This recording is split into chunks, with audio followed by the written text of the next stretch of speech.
Justice Mansoor Ali Shah ने इस्तफसार किया, क्या आर्मी एक्ट या ऑफिशियल सीक्रेट एक्ट के तहत जब बात कौमी सलामती की हो, फौज कैसे फैसला करती है? फुला बंदा आर्मी एक्ट के तहत हमारी है, लेकिन ट्रायल तो सिविल अदालत में चलेगा। चीफ जस्टिस ने रिमार्क्स में कहा, मौजूदा केस में उठाना चाहते सहाफियों और वकला का अपना प्रोफेशनल काम है। जनरल ने दलाइल में कहा, इस्लामाबाद पुलिस की तहवील में नहीं है।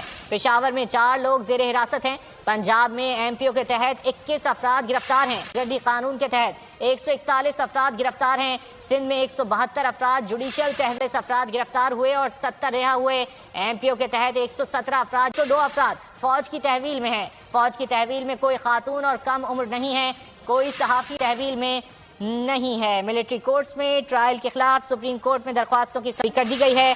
पंजाब हुकूमत और अटॉर्नी जनरल ने जेर हिरासत रिपोर्ट सुप्रीम कोर्ट में जमा करा दी है। फुला बंदा आर्मी एक्ट के तहत हमारा मुल्जिम है। फौज चार्ज कर सकती है, लेकिन ट्रायल तो सिविल अदालत में चलेगा।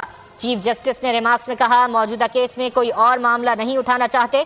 सहाफियों और वकला का अपना प्रोफेशनल काम